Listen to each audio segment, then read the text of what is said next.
नमो अर्हन्ताणं नमो सिद्धाणं नमो आयर्याणं नमो वज्रायाणं नमो लोये सौरभां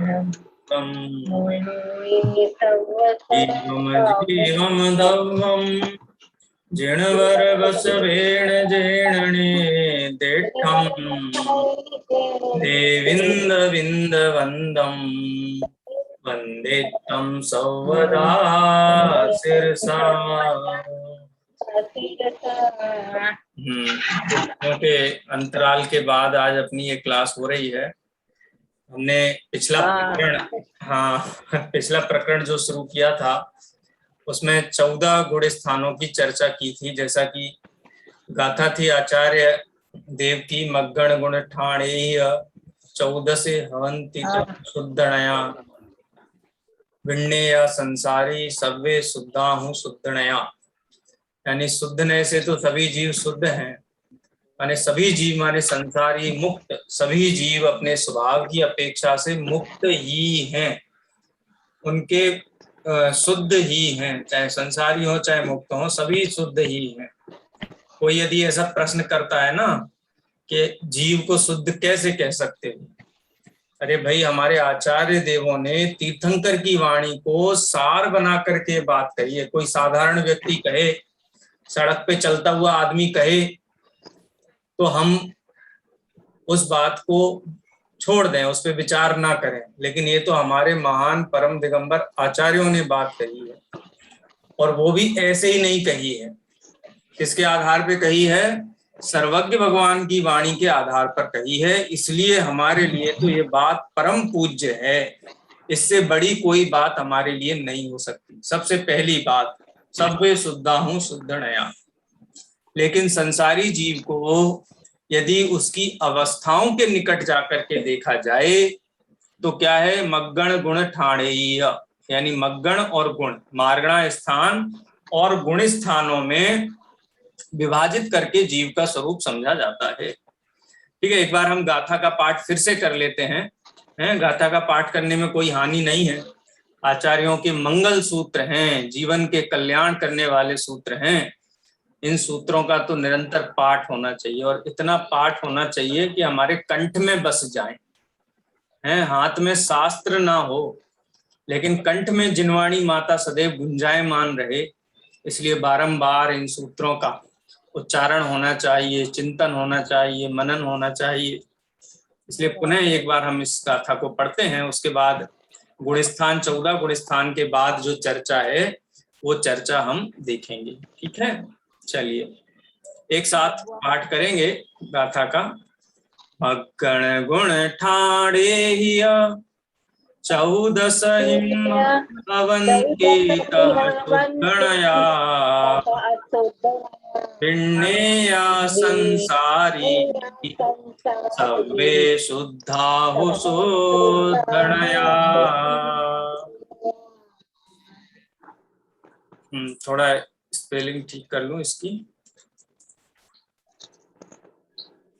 अवंतीतः शुद्धणया विण्णेया संसारी सव्वे शुद्धा हूँ शुद्धनया। इसमें हमने गुण ठाणे ही, गुण ठाण यानी गुण स्थानों की चर्चा हम कर चुके हैं। ठीक है, 14 गुण स्थानों की चर्चा हम संक्षेप में कर चुके हैं, बहुत विस्तार से नहीं कर रहे हैं। लेकिन ब्रह्मदेव सूरी ने जो टीका में जो स्वरूप बताया है, अध्यात्ममय गुण स्थानों का स्वरूप, जहां पर आत्म स्वभाव के लक्ष्य से होने वाली निर्मल परिणति से किस प्रकार से जीव आगे आगे गुण स्थानों में बढ़ता है, अशुद्धि कम होती जाती है, शुद्धि में वृद्धि होती जाती है, वो बात हमने 14 गुण स्थानों तक पढ़ी। क्या कोई जीव 14 गुण स्थान के बाहर भी है कि सारे ही जीव 14 गुण स्थानों में आ जाते हैं? तो संसार अवस्था की बात चल रही है ना, तो संसारी जीव 14 गुण स्थानों में हैं। और तत्वार सूत्र में आचार्य उमा स्वामी ने जीवों के 2 भेद बतलाए हैं। कौन कौन से? संसारिणो मुक्ताश्च, संसारी जीव होते हैं और मुक्त जीव होते हैं। तो संसारी जीवों की बात तो 14 गुण स्थानों तक आ गई। आप कहोगे क्या अरहंत भी संसारी है? जी हाँ, 14 गुण स्थानों में सभी जीवों को संसार संज्ञा है और 14 गुण स्थानों के पार जीवों को मुक्त संज्ञा है, वो मुक्त जीव है। तो क्या होता है 14 गुण स्थानों के बाद? तदनंतर निश्चय रत्नत्रयात्मक कारणभूत समय सार नामक जो परम यथाख्यात चारित्र है, उससे पूर्वोक्त 14 गुण स्थान से रहित, ज्ञानावरण आदि 8 कर्मों से रहित तथा सम्यक्त्व आदि 8 गुणों में गर्भित, निर्नाम निर्गोत्र आदि अनंत गुण सहित सिद्ध होते हैं। हाँ? कैसे हैं सिद्ध भगवंत? कैसे हैं? तो उनके यहाँ विशेषण दिए। कारण, देखो कार्य समयसार रूप भी हैं, लेकिन कार्य समयसार हैं तो क्या कारण समयसार का अभाव हो गया क्या? तो बोलते नहीं क्योंकि प्रति समय अनंत गुणों रूप सिद्ध अवस्था परिणमित होती रहती है, निरंतर परिणमित होती रहती है। इसलिए कारण समयसार भी हैं और कार्य समयसार भी हैं। संसारी जीव मात्र कारण समयसार है। अनंत सिद्ध को हम छोड़ दें अथवा आंशिक रूप में देखा जाए तो ज्ञानियों को छोड़ दें तो बाकी सब तो कारण समयसार सब हैं, लेकिन कार्य समयसार का अंश प्रकट नहीं हुआ है चौथे गुण स्थान के नीचे वाले जीवों की अपेक्षा से देखा जाए तो इस प्रकार से जो सिद्ध भगवंत हैं वो 8 कर्मों से वियुक्त, अपने स्वाभाविक अनंत गुणों में विलास करते हुए, उनके आनंद में मग्न रहते हुए, देखो कितनी सुन के रोमांच होना चाहिए कहीं पे बहुत बड़ी एग्जीबिशन लगी हो, एग्जीबिशन, और वहां पे एक बहुत बड़ा हीरा दिखाया जा रहा हो, लाखों लोगों की भीड़ लगी हो देखने के लिए, पुलिस वाले डंडे भी मारे तो भी नहीं, हमको तो देखना ही है, और वो हीरा देख करके अपने को ऐसा है कि अरे इससे ऐसा हीरा तो हमारे घर पे भी रखा हुआ है। कितना आह्लाद आना चाहिए अंदर से, कितना आनंद आना चाहिए है? सिद्ध भगवान के चैतन्य रत्नाकर हैं, चैतन्य रत्न प्रकट हैं, लेकिन उन गुणों को देख करके ऐसा चैतन्य रत्नाकर में हूँ, कारण समयसार में हूँ, और जहाँ कारण विद्यमान है वहाँ कार्य भी संपन्न हो सकता है।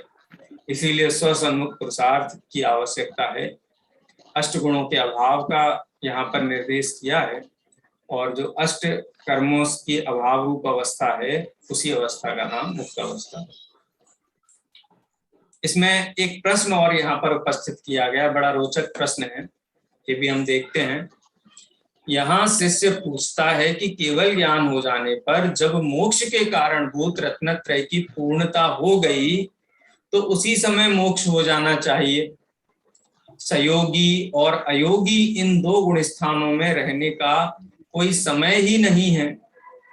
माने अब तो अनंत भगवान सर्वशक्तिमान हो गए ना, क्यों संसारी अपने घर के बाहर कोई पुराना टूटा फूटा बोर्ड लगा हुआ था पुराने घर में, हमने पूरा घर नया बना दिया। कोई हमको कहेगा ना ये पुराना बोर्ड क्यों लटका रखा है आपके नाम का, इसको भी बढ़िया लगवा दो, चमचमाता हुआ बोर्ड लगवा दो, क्रिस्टल का बढ़िया सुंदर सोने से मड़ा हुआ लगवाओ, करोड़ों का मकान बनाया है और पुराने मकान का बोर्ड लगाया हुआ है। तो इसी प्रकार का प्रश्न है कि जिन्होंने अनंत ज्ञान दर्शन सुख बल रूप अवस्था प्रकट कर ली, माने रत्नत्रय जो मोक्ष की कारणभूत सामग्री है वो प्रकट हो चुकी है, तो अब ये संसारी का बोर्ड क्यों लगा रखा है? सयोग केवली अयोग केवली का बोर्ड क्यों लगा रखा है? उसका उत्तर देते हैं, इस शंका का परिहार करते हैं कि केवल ज्ञान हो जाने पर यथाख्यात चारित्र तो हो जाता है, परंतु परम यथाख्यात चारित्र नहीं होता है। आत्म प्रदेशों का परिस्पंदन निरंतर संचालित है, जिसके कारण ईर्यापथ आश्रव हो रहा है, और ईर्यापथ आश्रव का उदय भूत जो है वो भी कारण बन रहा है। इसलिए परम औदारिक शरीर है, हैं। अगर तीर्थंकर परमात्मा है तो समोस्मरण आदि विभूतियां हैं, और यदि सामान्य तीर्थंकर केवली हैं तो भी पद्मासन आदि उनके बने हुए हैं, सहज निर्मित हैं। तो इस प्रकार से परिस्पंदन होने से आश्रव, इर्यापद और उसका उदय दिखाई देता है। इसलिए परम यथाख्यात चारित्र निस्पंद अवस्था का नाम है, निस्पंद अवस्था का नाम है। जो निष्क्रियत्व शक्ति यदि आपने पढ़ी हो 47 शक्तियों में है, जो मन वचन काय के योग से होने वाला जो आत्म प्रदेशों का परिस्पंद है उससे रहित है। यानी सिद्ध भगवान को आत्म प्रदेशों में परिस्पंद नहीं होता है, इसीलिए परम यथाख्यात चारित्र के धारी है। दृष्टांत के द्वारा समझाते हैं, जैसे कोई मनुष्य चोरी नहीं करता किंतु उसको चोर के संसर्ग का दोष लगता है, उसी तरह सहयोग केवलियों के चारित्र का नाश करने वाले चारित्र मोह के उदय का अभाव है, तो भी निष्क्रिय शुद्ध आत्मा के आचरण से विलक्षण जो 3 योगों का व्यापार है, माने आत्म प्रदेशों का परिस्पंदन है, वह चारित्र में दूषण उत्पन्न करता है। 3 योगों से रहित जो अयोगी जिन हैं, उनके अंत समय को छोड़कर शेष 4 अघातीय कर्मों का तीव्र उदय चारित्र में दूषण उत्पन्न करता है, और अंतिम समय में उन अघातीय कर्मों का मंद उदय होने पर चारित्र में दोष का अभाव हो जाने से अयोगी जिन मोक्ष को प्राप्त हो जाते हैं। इस प्रकार 14 गुण स्थानों का व्याख्यान समाप्त हुआ। इसको यदि हम 2 वाक्यों में समराइज करें, इसकी समरी निकालें, तो ये कह रहे हैं कि देखो, अरहंत परमात्मा है, उन्होंने अनंत चतुष्टय प्रकट कर लिया है, लेकिन आत्म प्रदेशों का परिस्पंदन आत्मा की स्वाभाविक अवस्था में ऐसा तो नहीं कह सकते कि वो दुखी है, परेशान है, रागी है, ऐसा नहीं कहा जा सकता। लेकिन ये आत्म प्रदेशों का परिस्पंदन भी जो परिपूर्ण चारित्र है, वो परिपूर्ण चारित्र रूप नहीं हुआ है। अब ये तो केवल ही परमात्मा ही उस अंतर के अनुभव को समझ सकते हैं, हम हमारे लिए तो आगम के आधार पर ही जानने योग्य है, ठीक है। इसलिए परम यथाख्यात चारित्र और यथाख्यात चारित्र का भेद डाल करके यहाँ सिद्ध परमात्मा और अरहंत परमात्मा के बीच में भेद बताया गया है, ठीक है। तो इस प्रकार से अयोगी जिन भी हैं, उनको भी किसी न किसी अघातीय कर्म की प्रकृति का उदय है, और उसके बाद जब 4 घातीय और 4 अघातीय संपूर्ण कर्मों का क्षय हो गया, वो क्षय भी कहाँ होता है पता है आपको? इसी मध्य लोक में है। देखो, भगवान महावीर भले ही सिद्धालय में विराजमान है, लेकिन सिद्धत्व तो उन्होंने पावापुरी में ही प्रकट कर लिया सिद्धालय में जाकर के सिद्धत्व प्रकट नहीं किया था। सिद्धत्व तो उन्हीं स्थान पर जहां हम उनको जाके धोख देते हैं, 8 कर्मों का अभाव करके पूर्ण सिद्ध अवस्था, माने सिद्धालय में विराजमान हुए ना, उससे एक समय पूर्व वहां पर वो परिपूर्ण सिद्ध अवस्था प्रकट कर चुके थे, ठीक है। मोक्ष प्रकट कर चुके थे, किसी स्थान विशेष का नाम मोक्ष नहीं है। आत्मा की निष्पंद परिपूर्ण अवस्था का नाम ही है, निर्मल अवस्था का नाम ही 4 घातीय और 4 अघातीय कर्मों के अभाव रूप जो अवस्था है, उसका नाम ही सिद्ध अवस्था है। इसलिए जब हम जाते हैं सिद्ध क्षेत्र पे, हमको कितना बहुमान आना चाहिए। हम ऊपर देखते हैं, अरे यहीं वो कार्य संपन्न किया, ये धरा, वो आकाश के प्रदेश हमारे लिए परम पूज्य हैं, वंदनीय हैं, आदरणीय हैं, इसीलिए हम इतनी महिमा के साथ में वहां जाते हैं, और ये भावना भाते हैं कि इसी प्रकार हम भी आत्म सन्मुख पुरुषार्थ करके और सिद्धालय में विराजमान। इस प्रकार से ये 14 गुण स्थान और 14 गुण स्थान से पार सिद्ध अवस्था का सामान्य कथन हुआ। परिचयात्मक है ये विषय पूरा। मैं इस बार इसीलिए ब्रह्मदेव सूरी की टीका ली है कि जो पारिभाषिक शब्दावली गाथाओं में आई है उसको भी हम थोड़ा विस्तार से जाने, ठीक है। तो क्या शब्द आया था? मग्गण गुण ठाणे ही। तो गुण ठाणे यानी गुण स्थान की बात तो हो गई। अब मग्गण ठाणे हिम यानी मार्गणा स्थान की बात वो अभी बाकी है। अब वो बात भी हम संक्षेप में करते हैं। सबसे पहले 14 मार्गणाओं के भेद।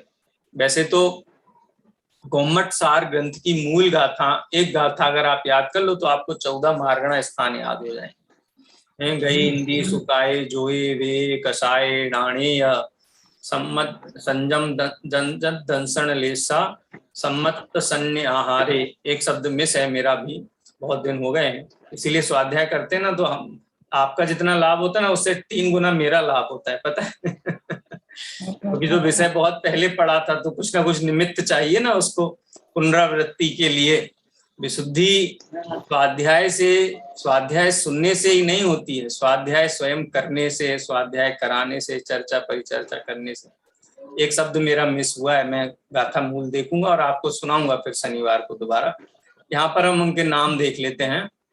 गति, इंद्रिय, काय, योग, वेद, कषाय, ज्ञान, संयम, दर्शन, लेश्या, भव्यत्व, सम्यक्त्व, संगित्व, आहार हैं। गई इंदी सुकाए जोए वे कषाय डाणेय संजम दंसण लेसा भव्य सम्मत सन्य आहारे। ये गाथा है मूल, ठीक है। 14 नाम आ गए यहाँ पर। हाँ, किंजल बहन कुछ कह रहे हैं, अनम्यूट करिए। गुजराती में दी है, गुजराती है ना उसमें दी है। अब गाथा सुनाइए फिर, क्यों वंचित रहूं गाथा सुनने के लाभ से। ये गाथा किसकी है पंडित जी? गोम्मट सार जीवकांड, जीवकांड की। गई इंद्रिये सुकाए जोगे वेदे कसायणाणेय संयम दंसन लेसा भव्या सम्मत सन्नि आहारे। हाँ अच्छा, मैं भव्या शब्द था ना वही मिस कर रहा था। भव्य शब्द तो आ रहा था लेकिन वो भव्या लिखा है ना, वो थोड़ा मिस हो रहा था। गई इंद्रिय सुकाए जोए वे कषायणाणेय संयम दंसण लेसा भव्या सम्मत सन्न्याहारे। किंजल बहन ने सुनाई तो गाथा तुरंत मुझे पूरी फिर से पूरा स्मरण हो गया, अब ये पक्की याद हो गई एकदम है। नहीं तो मेरी रह ही जाती है। चलिए, नाम तो हमने जान लिए हैं। मार्गणा स्थान कहते किसे हैं? एक सामान्य परिभाषा जो आती है कि संसारी जीवों को जिन स्थानों पर खोजा जाता है, मार्ग, मार्ग होता है ना, उस मार्ग में हम ढूंढते हैं। एक तो मार्ग है, मोक्ष मान लो अपनी मंजिल है, ठीक है। तो मोक्ष के अलावा सारा का सारा कह दिया मार्ग है। हम कहते 84 की गलियों में घूम रहा है? कौन सी पूजा की पंक्ति है ना, यों घूम घूम री खा खा कर उड़ रहा गगन की गलियों में। भगवान की पूजा है, सिमंदर भगवान की पूजा है। डॉक्टर साहब ने जो लिखी है, हाँ, धूप का छंद, ठीक है। तो ये गलियों में घूम रहा है तो कहाँ मिलेगा जीव? गलियों में ही मिलेगा संसारी जीव। तो संसारी जीव के बारे में जानना हो तो मार्गणा स्थान के माध्यम से हम जीव का अभ्यास करते हैं, अध्ययन करते हैं और पता लगाते हैं कि इन गगन की गलियों में संसार की 4 गति और 84 लाख ये जो भ्रमणाएं हैं, इन भ्रमणाओं में जीव कहाँ कहाँ जाता है, क्या क्या करता है, कैसे कैसे दुख उठाता है, ये बात जानने के लिए हम 14 मार्गणा स्थान का अध्ययन करते हैं, जो करना नियोग में विशेष रूप से कराया गया। उसके नाम बताए हैं यहाँ पर। सबसे पहले गति मार्गणा, यानी सबसे पहले कहते हैं जीव कहाँ रहता है, तो 4 गतियों में रहता है। 4 गतियां कौन कौन सी हैं? तो निज आत्मा की प्राप्ति से विलक्षण, विलक्षण माने विपरीत, जिन जीवों ने अपनी आत्मा की प्राप्ति नहीं की, अपनी आत्मा से विमुख हैं, वो जीव गति मार्गणाओं में पाए जाते हैं। कोई कहेगा कि सम्यक दृष्टि भी तो पाए जाते हैं, तो सम्यक दृष्टि तो पूर्व विपरीत अभ्यास के कारण पाए जाते हैं और अल्पकाल में उस अभ्यास को छोड़ करके सिद्धालय में जाने वाले हैं। इसलिए संसारी जीव तो उपचार से गति मार्गणाओं में है। राजा श्रेणिक से पूछा जाए आप नरक गति में हैं, तो कहेंगे नहीं, मैं तो शुद्धात्मा हूँ।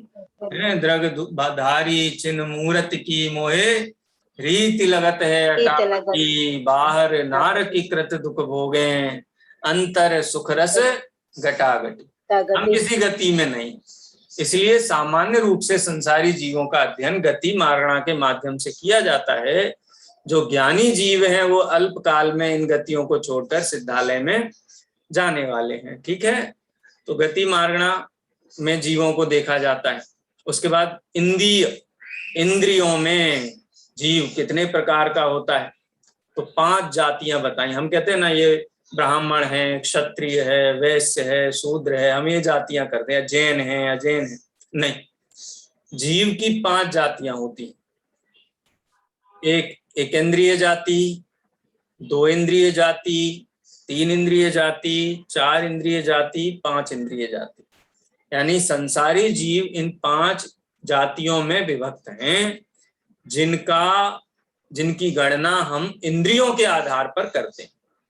देखो, इसीलिए सभी मनुष्य एक जाति वाले हैं। 2 जाति, यानी जैन दर्शन का तीर्थंकर के शासन में बहुत व्यापक दृष्टिकोण है। किसी से द्वेष नहीं रखना, किसी से भेद नहीं करना। पूज्य गुरुदेव श्री तो कहा करते थे कि एक 5 इंद्रियों के बीच में भेद की बात तो बहुत दूर रही। मैंने तो 1 इंद्री, 2 इंद्री, 3 इंद्री, 4 इंद्री, 5 इंद्री, कोई भी जीव हो, यदि उसको पर्याय दृष्टि से देखा हो तो क्षमा करना है। सुना है ना, किसी भी जीव को पर्याय दृष्टि से देखा हो, किसी को दीनहीन देखा हो, किसी को निर्बल देखा हो, हमारे लिए तो सभी जीव परम पूज्य कारण परमात्मा रूप हैं, द्रव्य दृष्टि जिसको हम कहते हैं। तो 5 जातियों में संसारी जीवों को देखा जाता है। वो जातियां ये 5 इंद्रियों के माध्यम से तय की जाती है। ठीक है, लेकिन ये 5 इंद्रियां जीव को होती क्यों हैं? तो अतीन्द्रिय शुद्ध आत्म तत्व के प्रतिपक्ष भूत, जो अपनी आत्मा में निमग्न है, अतीन्द्रिय सुख में है, वो 5 इंद्रियों के चक्कर में नहीं पड़ते, अल्पकाल में सिद्धालय में विराजमान होते हैं। लेकिन इनके प्रतिपक्ष भूत, इनकी विरोधी, अतीन्द्रिय सुख की विरोधी 5 इंद्रियों के माध्यम से होने वाला ज्ञान और 5 इंद्रियों के माध्यम से होने वाला विषय सेवन, ये महादुख रूप है। इसीलिए अतीन्द्रिय और शुद्धात्म तत्व के प्रतिपक्ष भूत माने विपरीत, इनका उल्टा हमारा जो स्वभाव है ना, वो तो सहज ज्ञान है। ये 5 इंद्रियों का निमित्त है, ये तो बहुत शर्म की बात है हमारे लिए। वो हमारे अतीन्द्रिय पने की विरोधी हैं 5 इंद्रियां। तो इस प्रकार से 5 प्रकार से इंद्रिय मार्गणा कहीं। अब और जीवों के भेद तो काय की अपेक्षा से दो प्रकार काय के हैं। एक होता है स्थावर काय और एक होता है त्रस्काय। वो तत्वार्थ सूत्र की लाइन पे ही अगर आप आगे बढ़े तो है संसारिणो मुक्ताश्च, उसके बाद क्या सूत्र है? संसारिणस्त्रस स्थावराः, यानी संसारी जीव 2 प्रकार के कायवान हैं, एक स्थावर काय और दूसरा त्रस्काय। ठीक है, स्थावर काय और त्रस्काय के भेद से तो ये काय मार्गणा है, शरीर रहित आत्म तत्व से भिन्न है। देखो ये ब्रह्मदेव सूरी, वास्तव में ब्रह्मदेव सूरी है वो। ब्रह्म माने आत्मा आत्मा के बिना कोई उनको बात मंजूर नहीं। 5 इंद्रियों का स्वरूप समझा रहे हैं तो आत्मा अग्र है, गति का स्वरूप समझा रहे हैं तो आत्मा अग्र है, अभी आपको काय का स्वरूप समझा रहे हैं तो आत्मा अग्र है। ज्ञानी जीवों को आत्मा हमेशा अग्र होता है, सबसे आगे होता है। शरीर रहित आत्म तत्व से भिन्न पृथ्वी, जल, अग्नि, वायु, वनस्पति और त्रस्काय के भेद से काय मार्गणा 6 तरह की होती है, 5 स्थावर काय और 1 त्रस्काय। इसके बाद योग मार्गणा। योग हम जानते ही हैं, योग किसे कहते हैं? मन वचन काय के निमित्त से होने वाले आत्म प्रदेशों के परिस्पंदन को योग कहते हैं। तो मूलतः तो 3 प्रकार के योग होते हैं और फिर उनके उत्तर भेद भी होते हैं।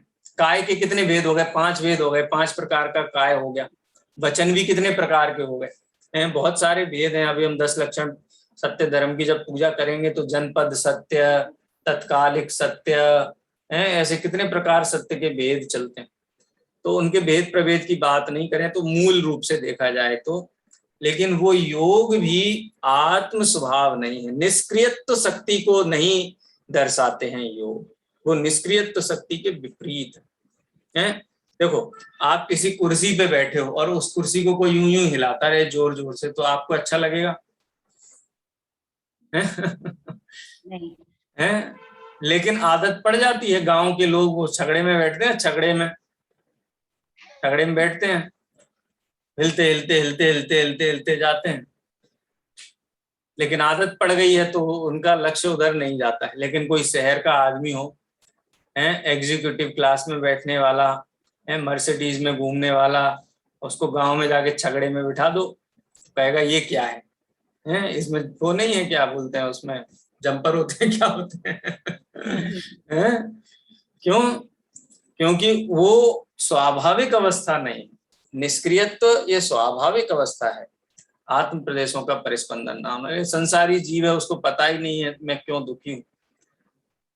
तो ये योग भी एक प्रकार से जीव की वैभाविक अवस्था है, व्यापार रहित शुद्ध आत्म तत्व से विलक्षण मनोयोग, वचन योग और काय योग के भेद से योग मार्गणा 3 प्रकार की है।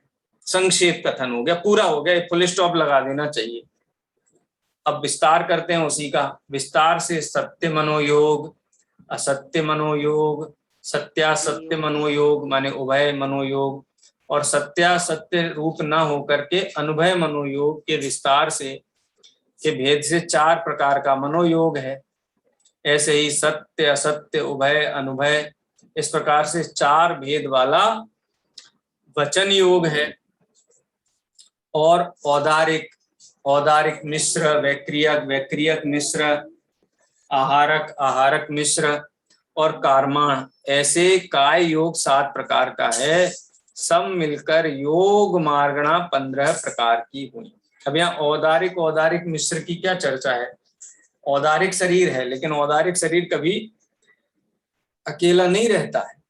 औदारिक शरीर यदि रिद्धिधारी मुनि है तो आहारक रिद्धि सहित है, औदारिक शरीर भी है, तेजस रिद्धि वाले तेजस रिद्धि सहित भी है। यहाँ पर नाम तेजस और कारमाण का, तेजस का खासकर नहीं दिया, तो इसीलिए उसमें मिश्र शब्द डाल करके उनको शामिल किया। ऐसे ही वैक्रियक और वैक्रियक मिश्र, वैक्रियक शरीर तो जो देव और नारकियों को होता है वो है ही, और तेजस कारमाण भी उनको होता है, उसको भी मिश्र कहा जा सकता है। नहीं तो कई औदारिक शरीर वाले मनुष्य गति के जीवों को भी विक्रिया रिद्धि होती है, तो उसको वैक्रियक मिश्र नाम भी दिया जा सकता है। इसी प्रकार से आहारक मिश्र, आहारक शरीर छठे गुण स्थानवर्ती जो मुनि भगवंतों को होता है, शुभ ही होता है, और वो बहुत कहना चाहिए कोई शंका हो तत्व के संबंध में,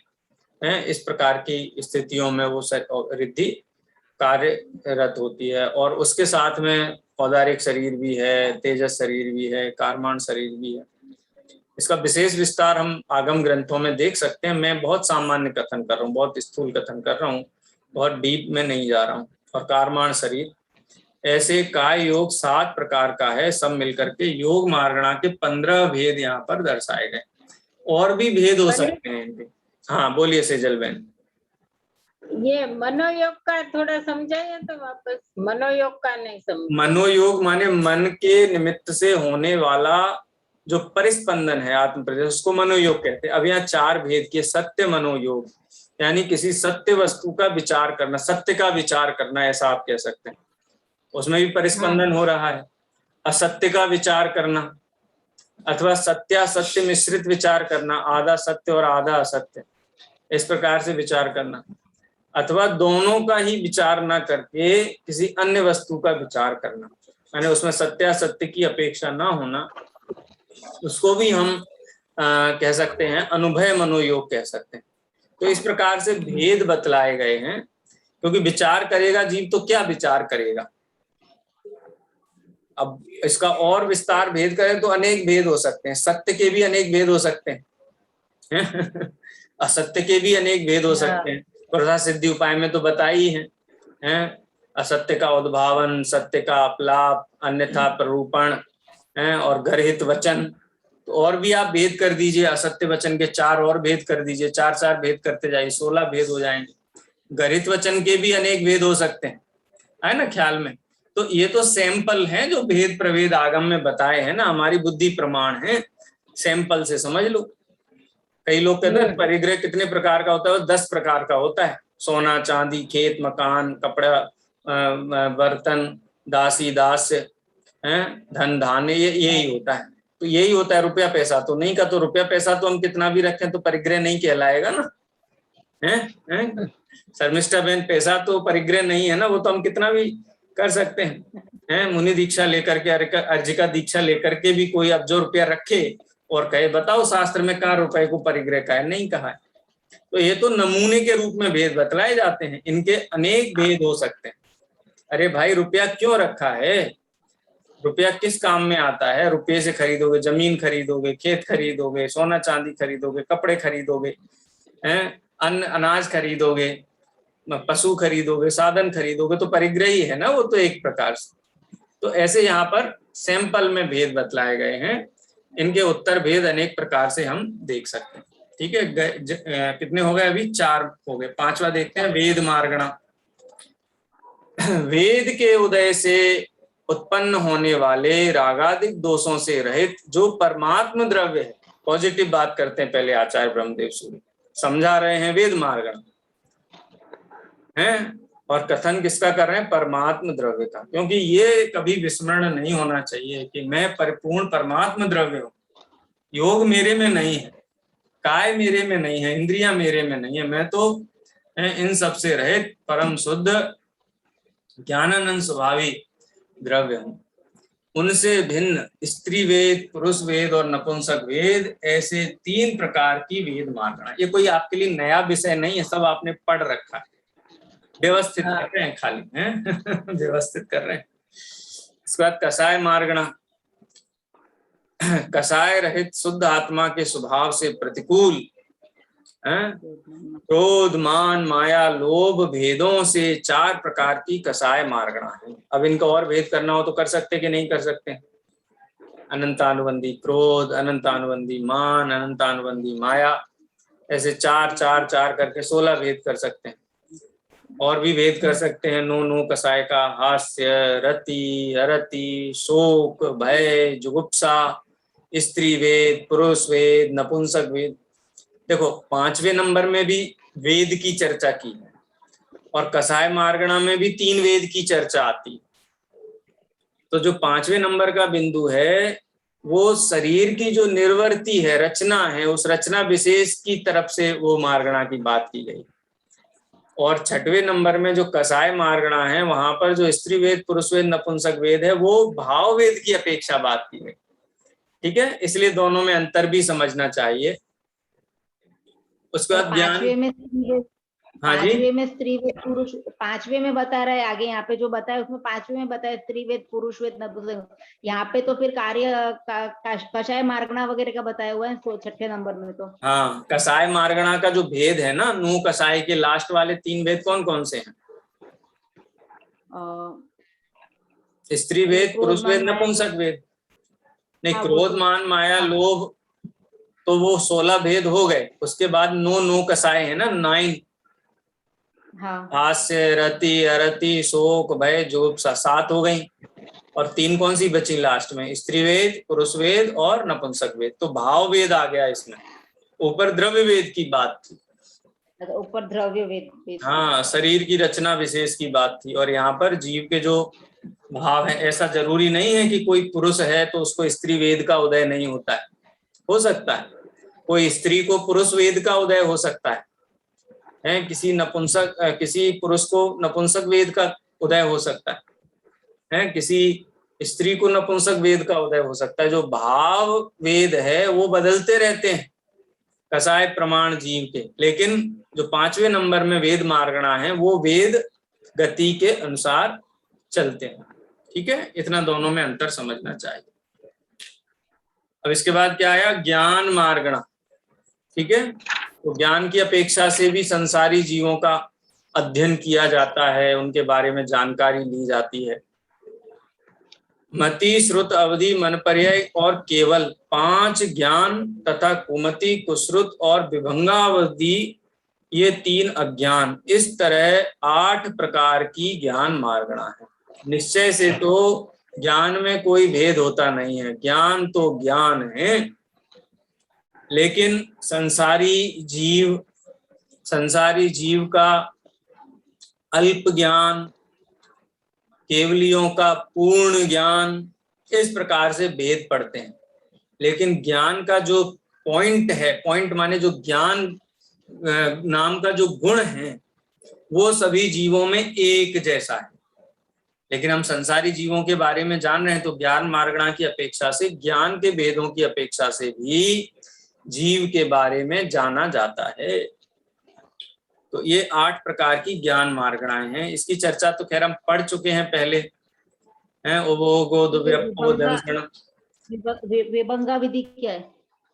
अवधि को मिथ्या दर्शन सहित जो अवधि ज्ञान होता है, उसको विभंगावधि ज्ञान कहते हैं। मिथ्या दृष्टि का अवधि ज्ञान क्या कहलाता है? विभंगा अवधि ज्ञान, विभंग अवधि ज्ञान। ठीक है, इस प्रकार से ये 7 यानी 50% तो हमने यहाँ तक पूरा कर लिया है, जिसमें गति, इंद्रिय, काय, वेद, योग, वेद, कषाय और ज्ञान। ठीक है, ये 7 मार्गणाओं के बारे में हमने जानकारी प्राप्त की है। एक बार आप इसको रीड कर लेंगे ना, तो अच्छे से आपको स्मरण भी हो जाएगा। इसमें गाथा भी आप चाहें तो अपन ऐड कर देते हैं यहाँ पे, जिससे कि बाद में कभी यहाँ से पढ़ेंगे तो याद रहेगा। गई, इंद्रिय, सुकाय, जोए, वेद, कषायेण, जोए, वे, कषाय, प्राणेय। ठीक है, गई, इंद्रिय, सुकाय, जोए, वे, कषाय, डाणेय, ये 5 की एक साथ की अपनी चर्चा हो गई। यानी एक जो लाइन है गाथा की, गोमटसार जीव कांड की, उसकी हमारी चर्चा हो गई। गई, इंद्रिय, सुकाय, जोए, वे, कषाय, डाणेय। इसके बाद क्या है? संजम, दंसन, संजम, दंसन, लेसा, हाँ, भविया, सम्मत, सन्नि, आहारे। ठीक है, कहीं गलती है इसमें गाथा में? नहीं, ठीक है ना? हिंदी में दोनों साथ में, हिंदी में दोनों साथ में, वेद, कषाय, येण, ये साथ में हिंदी में। अच्छा अच्छा, वे, कषाय, डाणे, ये पूरा एक साथ में, वे अलग है और कषाय और णेण एक साथ में, और ये अलग है। ठीक है, चलिए ये गाथा आप जरूर याद कर लीजिए। तो आपको कभी भी 14 मार्गणाओं के नाम याद नहीं करने पड़ेंगे, आप परमानेंट याद हो जाएंगे। हमारी पता है पहले यही भाषा थी सब लोगों की, प्राकृत। हमारे पूर्वज प्राकृत बोला करते थे, आज से 2000 साल पहले। वो प्राकृत से अभ्रंश हो गई, अभ्रंश से हिंदी हो गई, हिंदी से अभी पता नहीं कहाँ जाएगी अभी आगे, और गुजराती हो गई, अभ्रंश से अभी इंग्लिश हो गई है। अभी इंग्लिश भी नहीं है, इंग्लिश और हिंदी का मिक्स हो गया है। इंडिया वाले अलग अंग्रेजी बोलते हैं, फॉरेन वाले अलग अंग्रेजी बोलते हैं, लेकिन ये हमारी मूल भाषा है, ग्रंथ की भाषा है। इसको हम जरूर याद करें। समय हो गया है, जिनवाणी स्तुति करेंगे।